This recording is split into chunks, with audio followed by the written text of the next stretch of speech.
For exclusive podcasts and more, sign up at patreon.com/partnersincrimemedia. Are you fascinated and terrified by cases of missing people? Are you also looking for a new true crime comedy podcast to take your mind off of things? If so, we are super excited to tell you about Obsessed with Disappeared, a brand new true crime comedy podcast from the people who make the hilarious True Crime Obsessed. Obsessed with Disappeared is hosted by TCO's Patrick Hines and his best friend of 20 years, Broadway diva Ellen Marsh. Using humor, sass, and heart, each installment recaps an episode of everyone's favorite true crime show, ID's Disappeared. If you're serious about true crime and you also love to laugh, you're going to love Obsessed with Disappeared. You can find it wherever you get your podcasts. This week's Law & Order Marathon winner is Jamie Lovecchia of Yukon, Oregon. Jamie will get a marathon decal showing she watched 26.2 hours of her favorite crime show. You know what you should do? I should say she, and then you should jump in and say or he. Jamie will get a marathon decal showing she watched, Or he watched, 26.2 hours of her his favorite crime show. To be next week's winner, sign up at lawandorderpodcast.com. I'm Kevin Flynn with Rebecca Lavoie and Sarah D. Bunting, and these are their stories. You think you know who did it, but you don't know who did it. Law and order, law and order, law and order. It's no ordinary police procedural, baby. It's the FNOG of police procedurals, baby. Law and order, law and order, law and order, law and order. These are their stories, these are their stories. Welcome to These Are Their Stories, the podcast about network TV's most enduring crime franchise and the real-life cases that inspired their shows. I'm Kevin Flynn. Each podcast will break down an episode from either Criminal Intent, SVU, or The Mothership. Today we're looking at SVU Season 14, Episode 7, Vanity's Bonfire. I let her give me a manual release. You can see how I didn't think that could in any way father a child.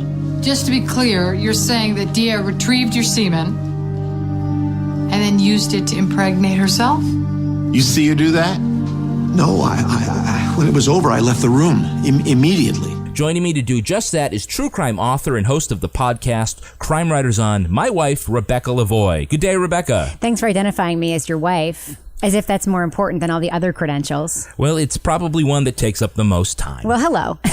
And rounding out the panel is our special guest from the Mark and Sarah Talk About Songs podcast and publisher of the Tomato Nation website, Sarah D. Bunting. Hello. I'm so excited to be here, you guys. Oh, I bet you say that to all the girls and guys. I do, but it doesn't mean it's not true, Kevin. I can't believe you're excited to be here. I am talking to freaking Sarah Bunting right now, like one of my online heroes. Sarah D. Bunting. Sarah D. Bunting. Because apparently there is another Sarah Bunting who is... Do you want to tell the story, Sarah? I don't actually know the story.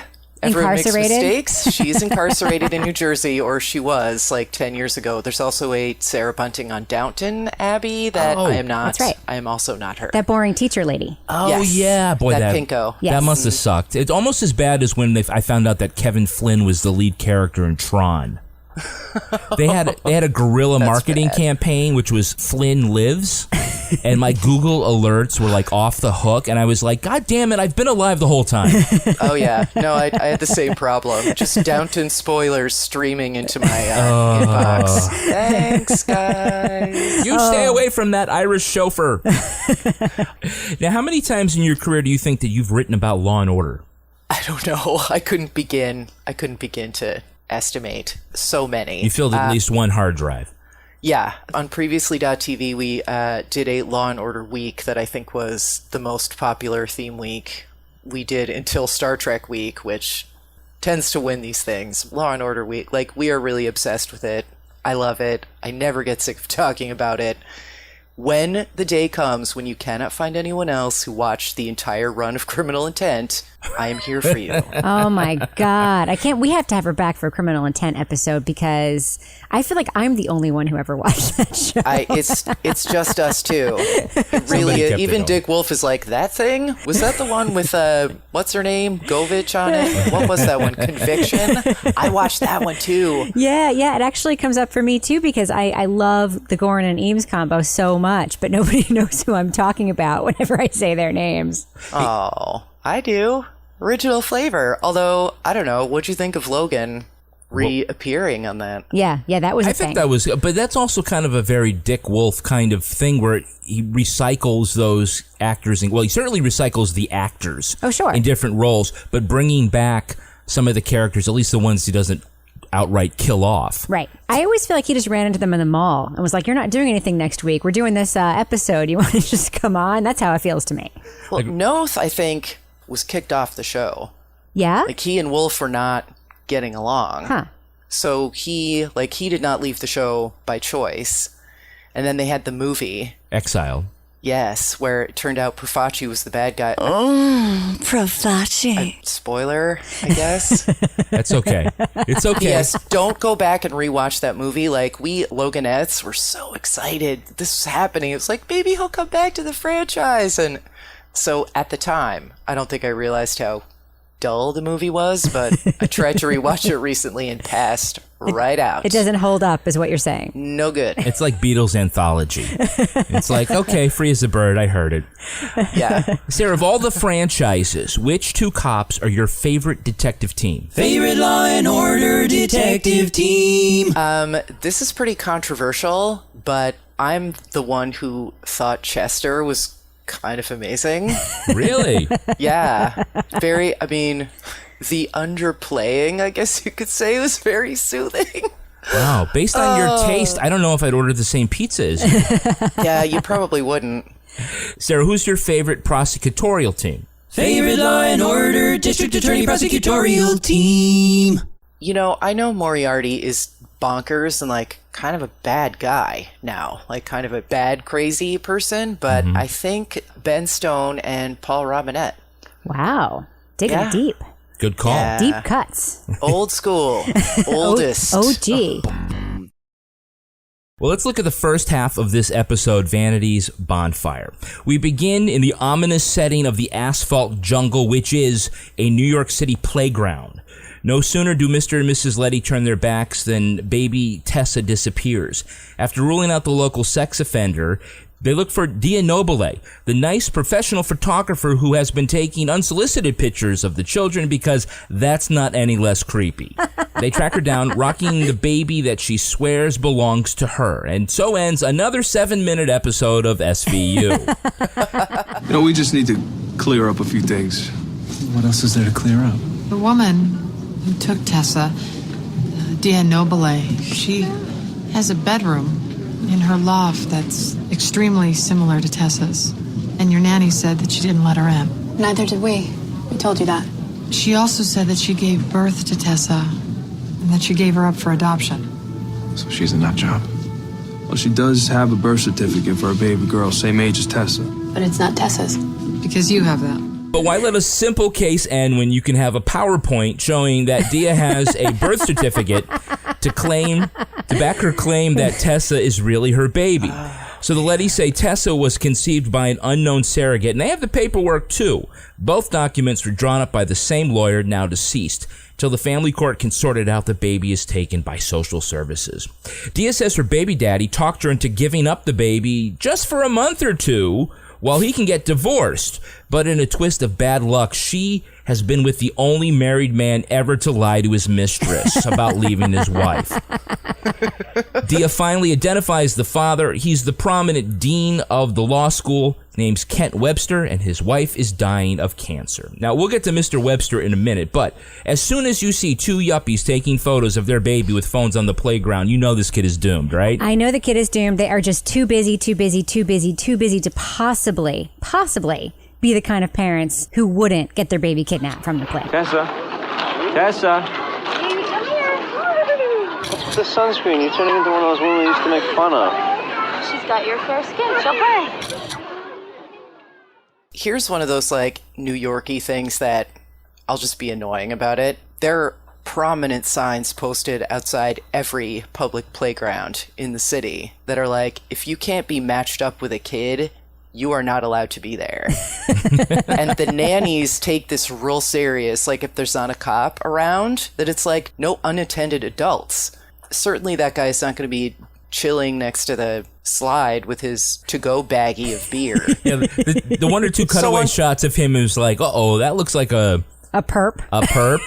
And he's like making perp face. Like he waited until a camera was pointed at him and then was like, well, usually I just look like 4th period bio teacher, but now I'll make a perp face. Yeah. Like, all right. But meantime, there's this woman with no baby going, hey, I'm going to take your picture and then I'm going to sell it to you. And Right. Well, she had the very, very convincing disguise of having a diaper bag with her, which is apparently all you need to kidnap a kid. If only the sex offender knew that. Go get a diaper bag and Babies Are Us and you're in. You don't need perp face. You just need the accessories. The thing that really struck me about the Lettys was like the big show, the writers, and we'll talk about the writing, I think, of this episode later, right? Please. Sure. Okay.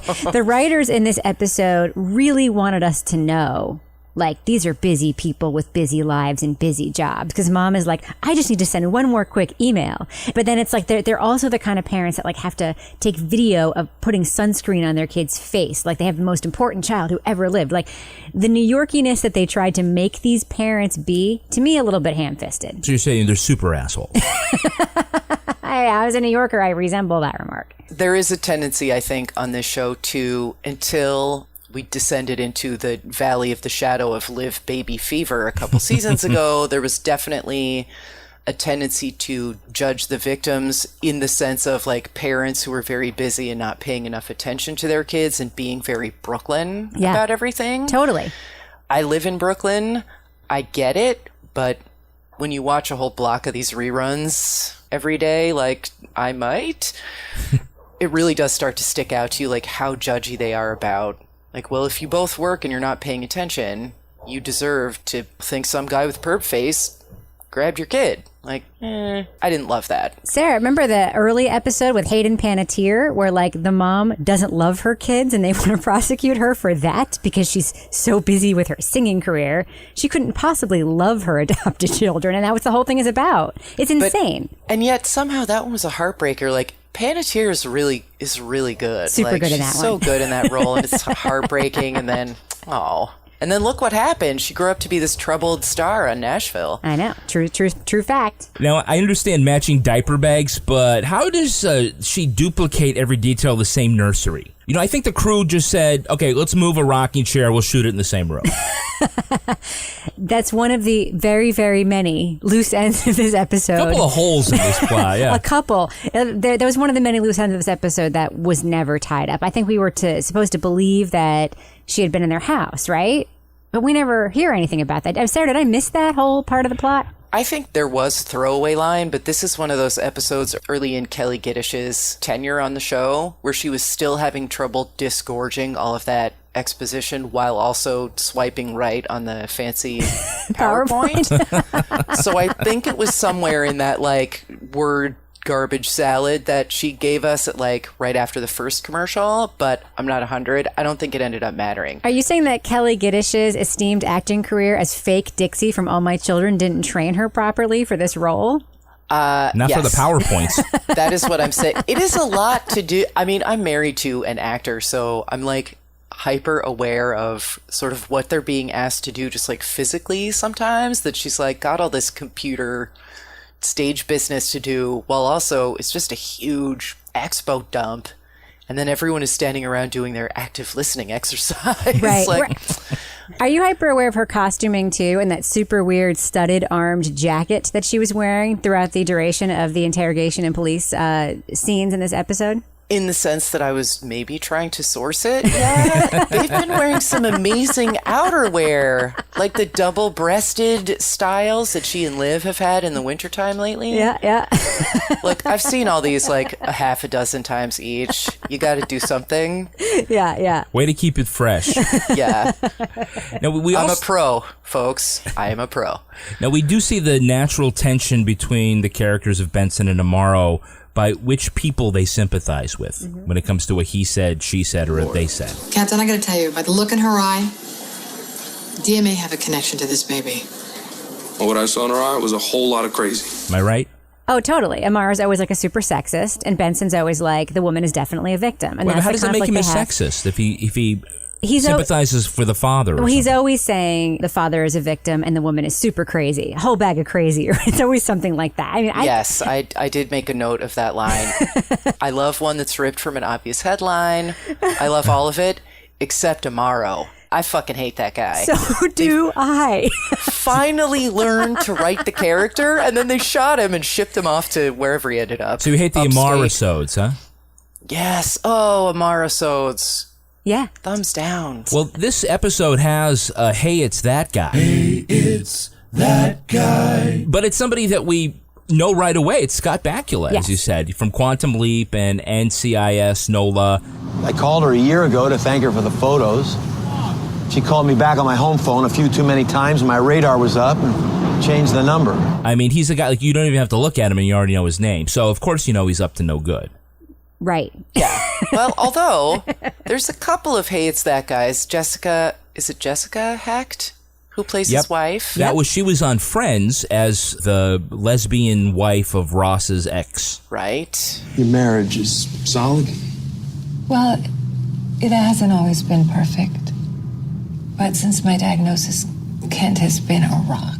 And she was also on Breaking Bad in a sort of recurring You got it. You got it. role. Yep. And then Luke Kirby, if you watch, he is more famous for something else, but I know him from Rectify on Sundance. So it was weird to see him, he looks exactly the same, except he's douchey instead of a hard-charging defense lawyer. Well, who recognized who Dia was? We met when I shot the cover photo for his alum magazine. It was lust at first sight. Dia Nobile, that was one of those. Was she a Phillips? She was she was. Bijou Phillips, daughter of the Mamas and Papas, John Phillips, and half-sister to China and Mackenzie Phillips. Yeah, Of course, you know her, Rebecca, from her career-making turn on Celebrity Blackjack, where she lost to Sharon Doherty. I probably did watch. Oh, poor Shannon Doherty. What a hard week she's having, huh? But yes, I did actually watch Celebrity Blackjack a lot when it was on. I thought it was a really good show. Yeah. It was a good show. Did she double down on 6, which is like the thing that I think Dia would have doubled down. Yeah. Well, here's what director James Toback had to say about her. Quote, "You never knew what the fuck she would say or do next. She is a genuine psychopath. I say that with affection and admiration." About the actress? Yeah, about Bijou Phillips. But that's something Amaro would say. Oh, huh? Well, look, they could have made Dia a very sympathetic pawn, but instead she is batshit crazy. That's not an accident, Sarah. No, I don't think so, because I think they're also trying to make Count Bakula. What is the character's name? Kent Webster. Nothing good comes of being named Kent on TV and in movies. I don't feel. See also not Weird Science. What's the one with Val Kilmer where the house fills with popcorn at the end? Real Genius. Yes. Thank you. Yes. Kent. Didn't go well for him. Anyway, my point, and I'm sure I did have one. Oh, right. I think they were trying in their own clumsy SVU-y way not to give Kent Webster nuance, but to make it less clear-cut that he was like the bad guy. Like they were just trying to kind of make everybody the bad guy here, which great job, guys. Like none of this is appealing. And then, of course, the conclusion is like, oh, it's sort of a gray area. Like it's really not. But we'll get to that, I'm sure. Yeah, I have a question though, and I don't know, maybe I'm too early on this, but I was really confused. They kept referring to Kent Webster's father, who's like a famous judge who we never see, right? Right. And then Kent Webster is somehow also famous, even though he's just like a dean at a law school, right? Yeah, but no, I mean, you remember. But then they're like, she's claiming that Tessa's father is Kent Webster. Kent Webster. He's on the short list for the Supreme Court. She's a former yoga instructor. On what planet did these two cross paths? They met on a photo shoot. The editor who fired her still has an order of protection out against her. Okay, I mean, she's unstable, but a lot of guys like drama. Say, he's also on the short list for the Supreme Court. Who are they talking? Why do they know who this guy is? It's never clear to me. Well, because in New York, apparently academics are famous? Chased by the paparazzi. Because that's what seems to happen. Okay. Can we just put a pin just for a second in Scott Bakula's incredible alibi just yet? I want to talk about how, you know what I'm saying? I want to talk about how Dia tries to prove that she and Kent Webster are having an affair. Mm-hmm. It says they have all these sexy text messages. Look at his text. My phone's in my bag. You're the only star in my galaxy. My happiest place is in your golden triangle. It's my favorite one. And he sent these from his cell. No, we have a private phone. So there's no way to prove they're from him. Yeah, but he sent me pics of King Sebastian. That's what we call it. Okay. King Sebastian. King Sebastian. Yeah, that's his Pee-wee's name. That's a really great detail. I wonder if like the great academic came up with that. He's like, well, he was the king of Portugal in the 1500s, so that's the name of my penis. But I do. It's better than Little Kent.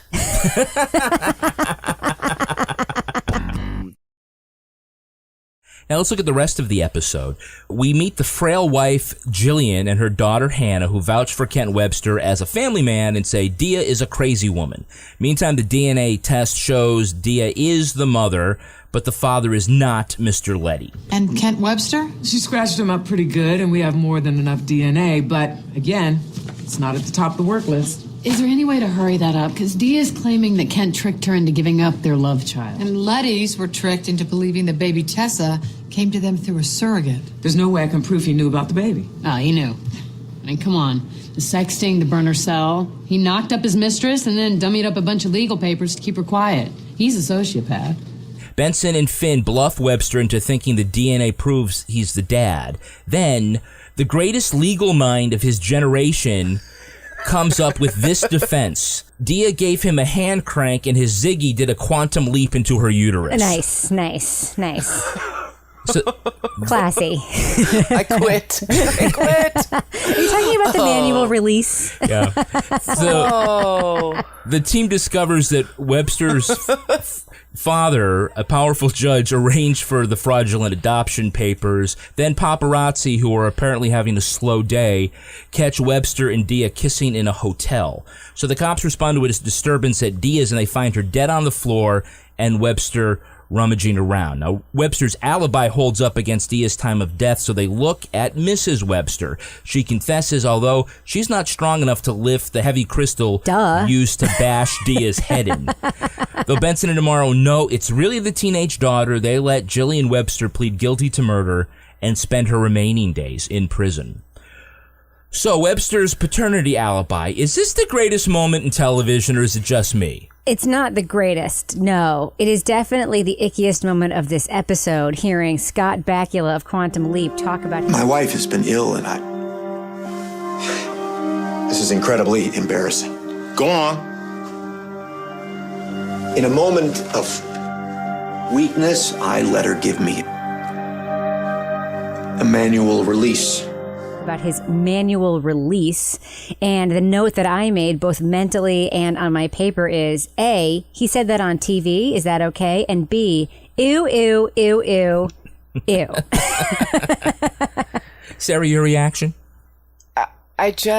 Maybe I've just been watching too much SVU for too long. That barely even registered to me.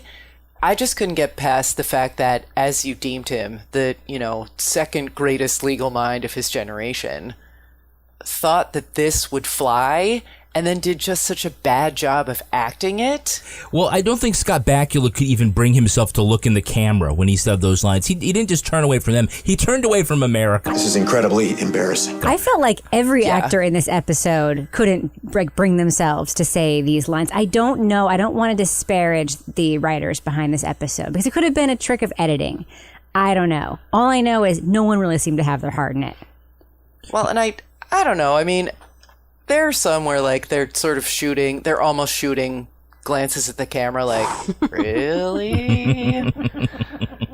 But whenever Ice-T has to wear, a fake beard in jail, the long sort of, Wing Sun fighter beard, that's you're not even, that's obviously dryer lint. You're not even trying.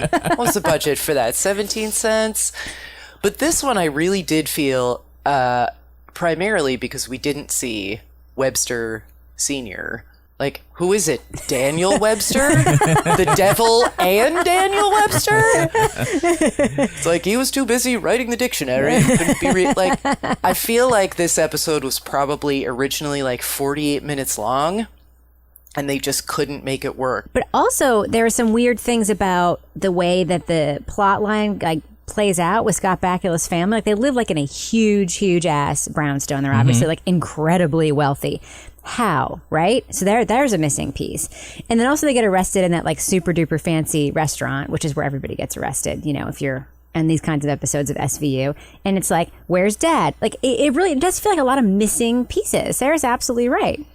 Based on whose headlines this was ripped from, maybe there was a little more attention on it from legal, and they were like, you have to cut this, you have to cut that. So they shot like a bunch of stuff, and legal was like, here are the 5 minutes that you can't have. And yet, everyone knowing that this is someone whose name rhymes with Fawn Fedwards, the bit of the completely rococo plotting, even for SVU, that gets left in is where he gets a wristy, and that's how he was paternitized. Like, oh. You can see how I didn't think that could in any way father a child. Just to be clear, you're saying that Dia retrieved your semen and then used it to impregnate herself? You see her do that? No, I when it was over, I left the room immediately. I know, like, that got left in, but I don't remember if Fawn Fedwards alleged that that's what happened with what's her name. So. I don't think that's what he alleged. No, I don't think so. Now, he actually did go to law school, and he knew that wouldn't. They knew that wouldn't work. He probably went to science class too. Now, Sarah, as a website editor, how much money would you pay for compromising photos of a law school dean? Well, it depends on the dean and whether his specialty is torts or property, but overall I'd have to say $0. Right. Really? What if he was doing it on a copy of the Constitution? Yeah, why would $0? Still zeros out. Why would the paparazzi follow a law professor? That was definitely one of my capitalized notes during this episode. Apparently he's like, these Websters are like Kennedys or something like that. Right, and look how we just sort of glossed over poor Dia Noble's tragic murder, right? It happens 40 minutes into the episode, right? It's clearly supposed to be like the main story of the show. It's the one that ends up sort of getting like the whole show is sort of built around, like who killed Dia Noble. It happens 40 minutes in. We briefly see her lying on the floor and him rummaging around her drawers, and that's it. Poor Dia, who like played this like central, you know, crazy town, fun character all the way up until this point, you know, hardly knew her. Well, this whole other sort of red herring plot line has to do with the Lettys and assuming that baby Tessa was theirs by a surrogate. And so the baby's caught in the middle, and then when the family court judge rules that, well, they sorted out the baby must go into protective custody, Benson's face just drops. Yeah. Which is, you know, very much in her character, sort of the half eye roll, like, I can't believe you're going to do that. Well, babies for Benson, it's like the way that I feel about, I don't know, ice cream, that's like babies for Benson. She's all about, especially like as SVU starts to ramp up. No, she just wants one like so bad. And they sort of cooked that into her character in a way that's really depressing, where, you know, it's sort of as hinted at all along, and like Elliot Stabler has all these kids and like she doesn't. And then it just becomes like so maudlin. And this is a great example of how maudlin it becomes. Although, I mean, on the one hand, I was getting a little tired of her taking every rape that resulted in a pregnancy personally, but then she took every kid case personally as well. And I don't know about you, but like, it's like sometimes every day is everybody's first day. That's right. Like, sometimes the faces she makes, like, look, she's been doing this a lot of years. Right. Bless her heart. But the way they're directed to just be like, someone was sexually assaulted? Get me some pearls to clutch! Like, you are the lieutenant in charge of this division, bitch! Get a grip on something, anything. It's not the special car theft unit. Well, that's why they're so elite. That's what makes them so elite. What, that they still have feelings? They haven't lost the capacity for shock? I don't know. I mean, I still love it. Like, the worse and more ridiculous it is, me too. the more I love it. Me too. Totally into it. Me too. Well, it leads to a very controversial ending where they're going to falsify evidence or at least keep their mouth shut about what they really know happened to let a poor little rich girl go to counseling and let her dying mother take the fall for murder and die in jail. Right. Which seems like unfair and illegal. And like in other episodes that have had almost this exact same plot, Sarah, I think you know which ones I'm talking about, where it turns out like the kid did it. There is no mercy on those fucking kids in these other episodes. For some reason, this little milquetoasty girl gets like all of this mercy just because her mom happens to be like a pretty good actress. I don't know. I was pretty dumbfounded by that whole thing. Well, and let me ask you this. What was your feeling on how that situation was left between Benson and Amaro? Jillian has made sure that Hannah gets counseling. For everything. The counselor is going to report directly to me.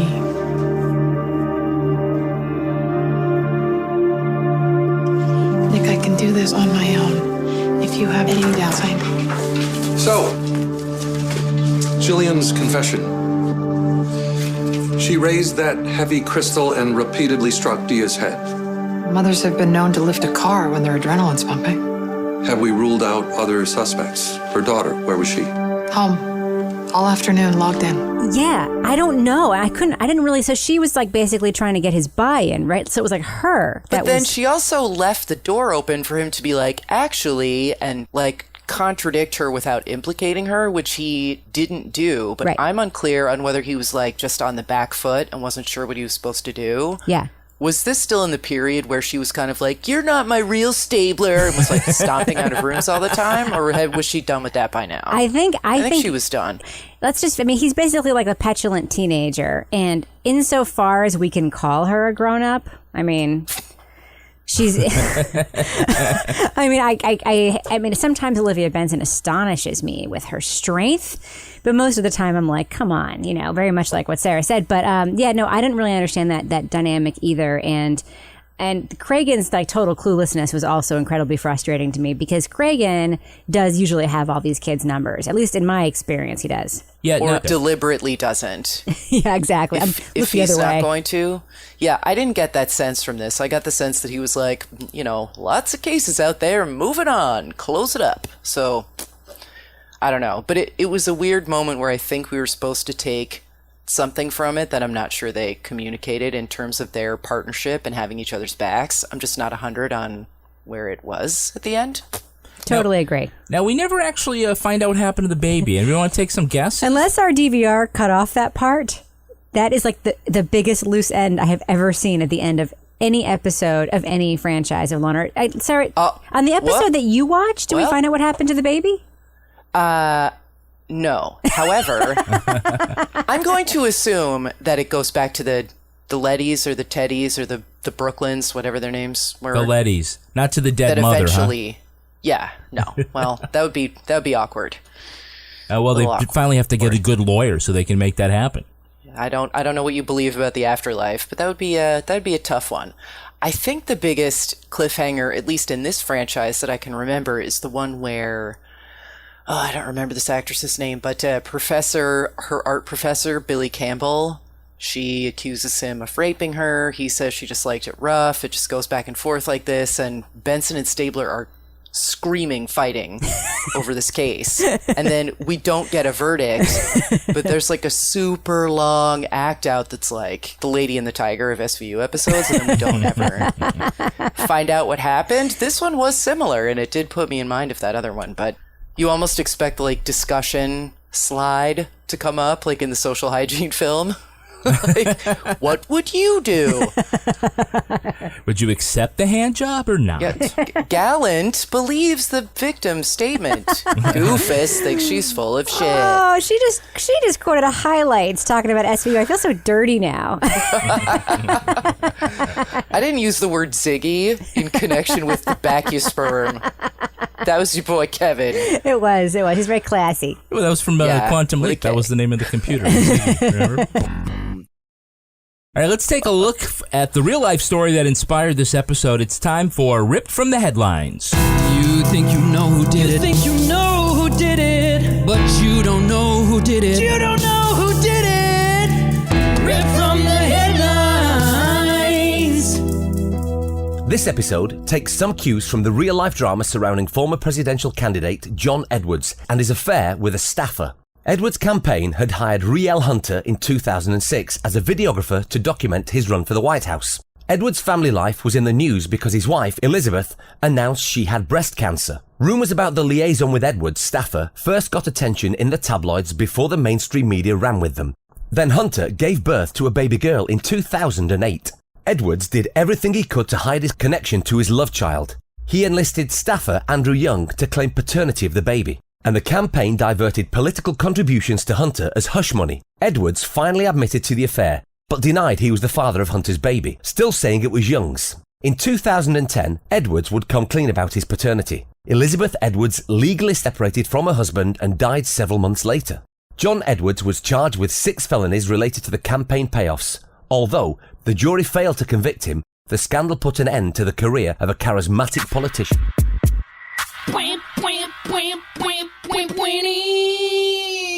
Now, Rebecca, that's the real story. You have your own story about John Edwards, right?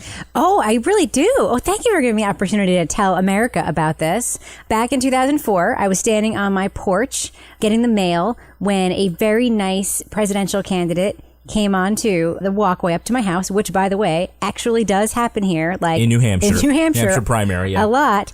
And it was John Edwards. And this was way back in the day. And I'm just going to say I liked him a lot. We talked for like half an hour. I thought he was the real deal. That really happened. And did you vote for him? No. So the return on the investment of that half hour was pretty No. low. It wasn't good for him. He has a wonderful voice, though. I always felt like whatever happened in politics, which now will be Bubkiss, he would have a fine future narrating, like if City Confidential ever came back. Totally. And he wrote that great narrator for that. He wrote that book about his legal cases, and it was like, fighting for the little guy. I don't know. I liked him at the time. I did not recognize, though, anything about the John Edwards story in this episode of SVU. If you hadn't told me that's what it was based on, I never ever would have guessed that. Because you're still in love with him from that half hour. No, there was just nothing about the SVU episode that was anything like the John Edwards story, except for the fact that Dia Nobile was a photographer, which is barely connected because Riel Hunter was a videographer, not a photographer. Yeah. That's so much of it. Yeah. That's enough of the change at NBC Universal Legal. Okay, yeah, that's good.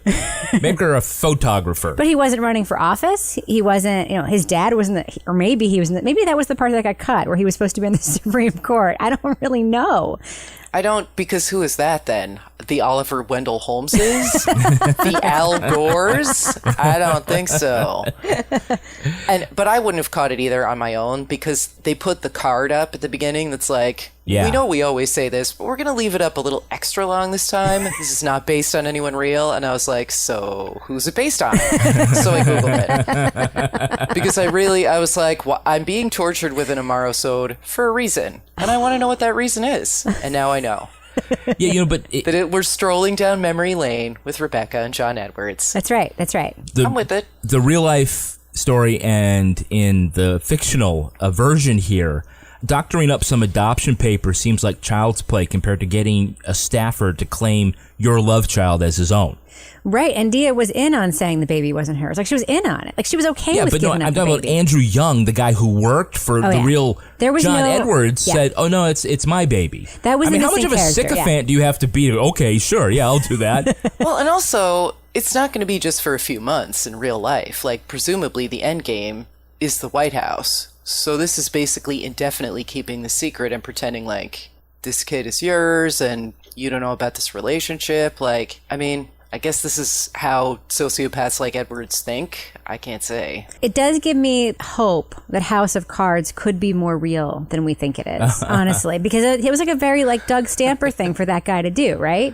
Yeah. I'll do anything to protect you. And I am one of the few, just as controversially as, you have your favorite detective in SVU, I'm one of the few people in America who feels like a tremendous amount of empathy for Doug Stamper and likes him a lot.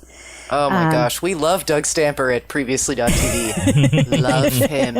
I love him a lot, and I feel for that guy. What's he doing now, you think? We should look it up. What? Probably doing that weird bourbon injection thing. That was the only thing I didn't like about Doug Stamper. I was like, son, that's perfectly good bourbon. Speed it up. At least swish it around in your mouth and spit it out. Yeah. Ain't nobody got time for that. That's right. Hey, despite the sympathetic profile she enjoyed, the book Game Change says that Elizabeth Edwards was a crazy freaking bitch. I remember that. Does that change your opinion of her at all? Nope. No. I'm sorry. I think that is sexist bullshit right there. I think that you can be John Edwards' wife. She probably had a not so great personal life. She's being dragged around the country when she has cancer.